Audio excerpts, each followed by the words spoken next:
मित्रांनो, जय हिंद. मी राम तायडे आपलं राम तायडे पॅशन या यूट्यूब चॅनलमध्ये स्वागत करतो. आज स्वतंत्र दिनानिमित्ताने आपण एक आगळा वेगळ्या विषयाला हात घालणार आहोत. चला तर मग व्हिडिओ शेवटपर्यंत बघूया.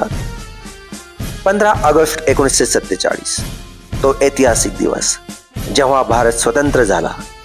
पण त्या स्वातंत्र्याला काही किंमत होती. लाखो स्वातंत्र्य सैनिकांनी आपल्या प्राणांची आहुती दिली, फासावर गेले, गोळ्यांच्या काहिलीस सामोरे गेले, तुरुंगवास सहन केला. त्यांच्या डोळ्यात एकच स्वप्न होतं, स्वतंत्र, समृद्ध आणि न्याय भारत.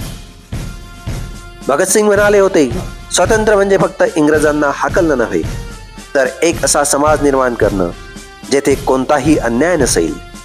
गांधीजींनी अहिंसेचा मार्ग दाखवला, सुभाषबाबूंनी शौर्य दाखवलं आणि भगतसिंग, सुखदेव, राजगुरू यांनी त्याग बलिदानाचं दर्शन आपल्याला घडवलं.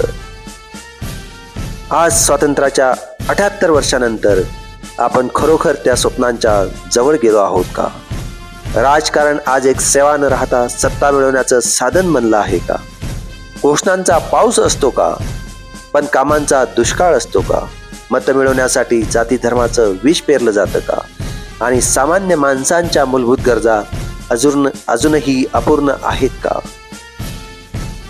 आपल्याला फक्त सरकार किंवा राजकारण्यांना दोष देण्यात वेळ घालवायचा नाही, तर एक जागरूक नागरिक म्हणून आपली भूमिका समजून घ्यायची आहे.